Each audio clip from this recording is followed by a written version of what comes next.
Oh, I like Shakira. Somebody at the door. Hey! It's February the 1st. Is it?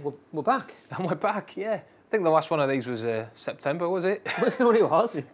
So this is going to be a long episode. It is. We've got a lot to catch up on. 3 hours of news. Yeah. Oh dear. But this is the Monday Music News. Monday Music News. We're With back, baby! your massive anchors. My pair of massive anchors. That's not changed.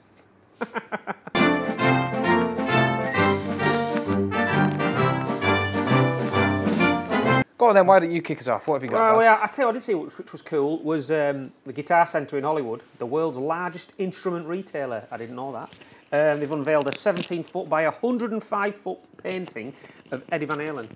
Oh, I did see that. Yeah. You see it? Incredible it is. Cool. Knocks spots off our mural. I wonder if they had any issues from the council. Yeah, do you reckon they had was it, the Pasadena Hollywood Council or something? Hollywood Council. Yeah. No, it's amazing. A guy called Robert Vargas painted it, and it's absolutely awesome. Google it. It's a mega... We've got someone at the door. So there's somebody at the door. There's somebody at the door. Only children of the 80s will get that reference.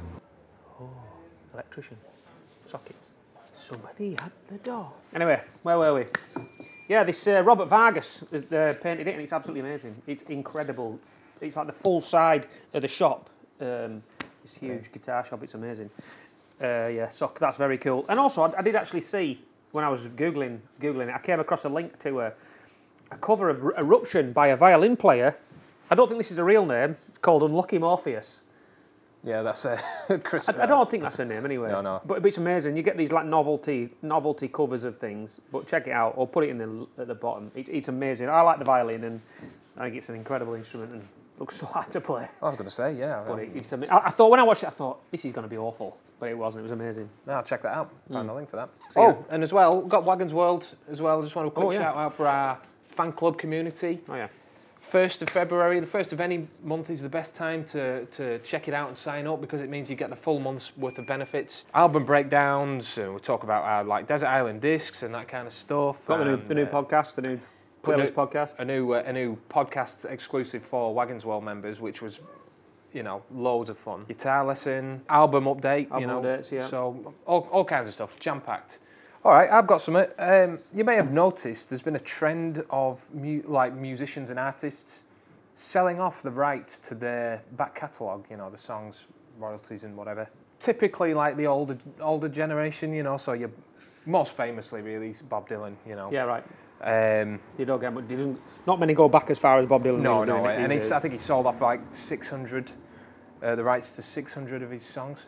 596 of them are absolutely awful. But, For crackers. That's a discussion for another day. It's a good job John Baskill's not going to come. I know. Yeah, sorry, any Dylan fans, but yeah. Anyway, but he sold it for like a ridiculous figure. I mean, we're talking like the exact figures are known, but you hear like $300 million. It's certainly 9 figures anyway. So Universal, it's a lot of money. Universal Music Group bought that, and there's been another company, Hypnosis in the UK, hoovering up loads of people's royalties. Neil Young sold like 1,000 songs. Did he? Yeah. Oh, I like Neil Young. Debbie Harry, Stevie Nicks, a few other members of Fleetwood Mac as well. Yeah, they're all at it. All 50 of them. Now these have all kind of got, yeah, I know. Yeah, there's quite a few of them in there. But then these have all got something in common in the fact that they're in their kind of tail end of their career. It's fair to say. So kind of understandable why they might be doing that. Yeah. Especially with the impact of no touring and everything, they're kind of thinking, well, just grab the cash and maybe sit on it. But Shakira has just done it. Shakira! Yeah, those hips don't lie. No. And she's just Breast like mountains. That's the line, isn't it? Yeah. No, they're small and humble. Small and humble. Anyway. For the smelly grumble. But there must have been a language barrier when she was writing those. But oh, God bless you, Shakira. I like Shakira. Yeah, she's great. So Dolly Parton's considering it, but anyway, yeah, Shakira's sold hers, and that it's interesting that she's still in a kind of like the prime of her career, maybe. And Shakira, oh, yeah, definitely, yeah. So that's an interesting one.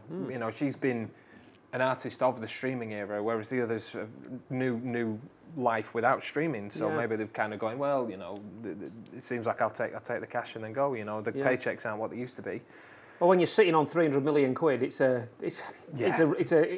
I mean, Bob Dylan, how old is he? 100 50. Yeah, I think he's late 70s. You know, he's probably thinking. But Dylan's an exceptional one here. I mean, because his name is synonymous with, you know, with folk music, and he's just a name, isn't he? So look out for Bob Dylan's greatest hits from now till eternity. Yeah, well, get your 4-track CD. Yeah. The thing is, it's a good investment, music, because unlike something like oil, it's not really dependent on what's going on in the world. You know what I mean? It's always being consumed. Yeah. It's a good. I can see why it's a good investment for, for people. Absolutely, I agree. Well, you remaster things, remix things, repackage things, resell things, anniversaries of this, anniversaries of that.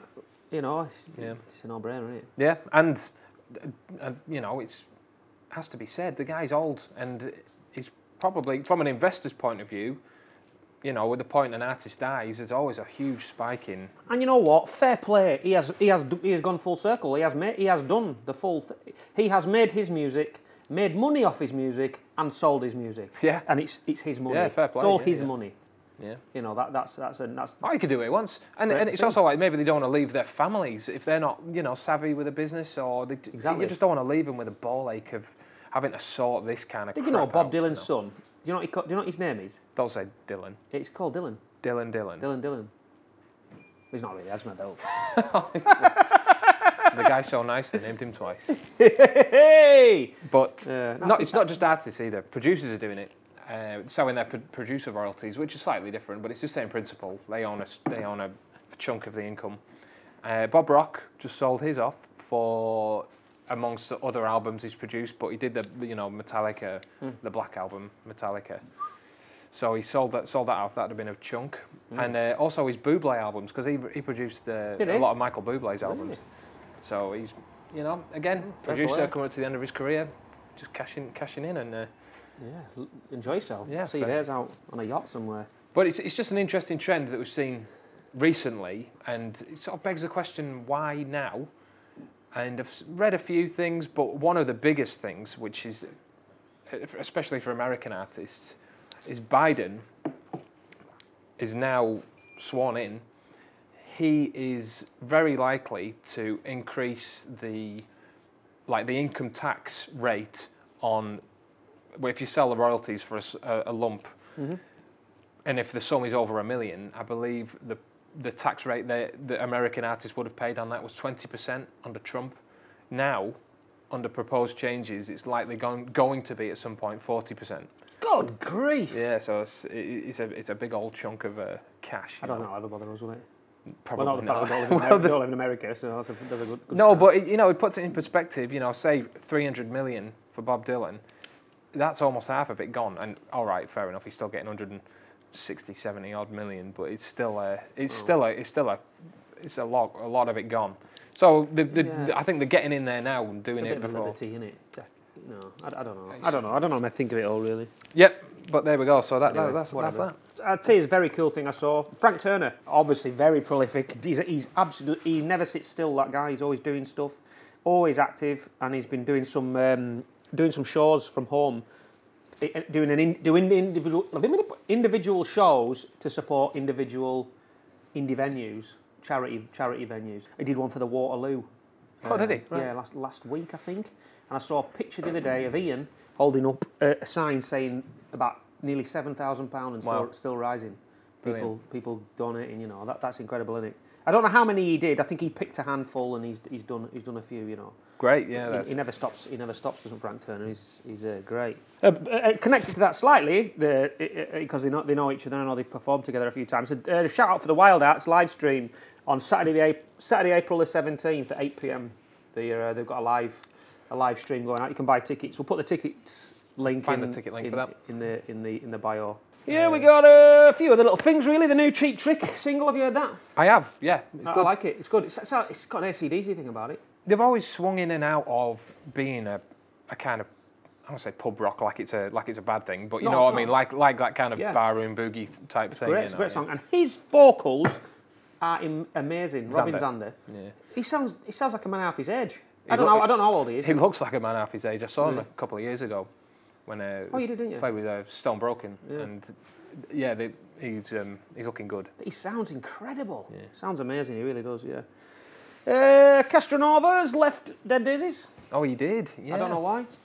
Don't know what that's about. It's a shame because we met him. We supported him, and he's like a guy. He's like a 2-year-old dog, isn't he? Yeah. He's like bounding about the place, Mr. Friendly. And Dino. Yeah. Dino and Marco Mendoza. Dino and Marco. He's not with them, but they were a right pair. Yeah, they were. Yeah.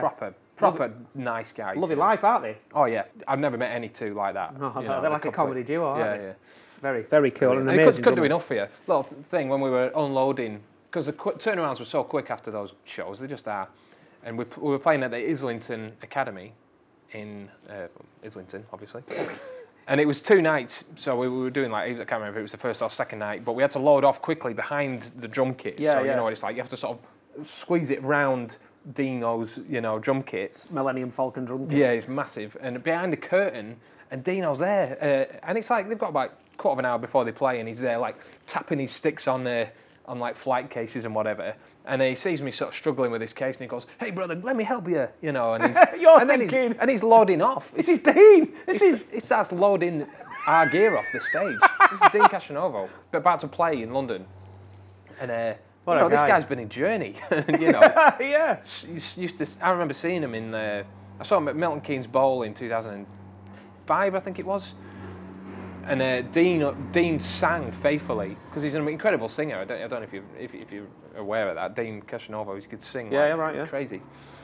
But yeah, he just couldn't meet a nicer guy. So that's great. I know he's had his troubles, but from our experiences with him, he was legend, wasn't he? Total gentleman. Shame he's gone. I don't know why. Who knows? I don't know who they've got in or who they're getting in. They got the Sabbath. Oh, I can't remember what his place is. Ozzy's. That guy. Ozzy's, not the Rage guy. Not the one who played with Sabbath. Bloody hell, this is rubbish. What's his name? I don't know. Is that the guy with the dread? He looks similar. He looked a bit like thingy when he was younger, didn't he? Brad Summit. Anyway. I don't know. We're going over this. Yeah.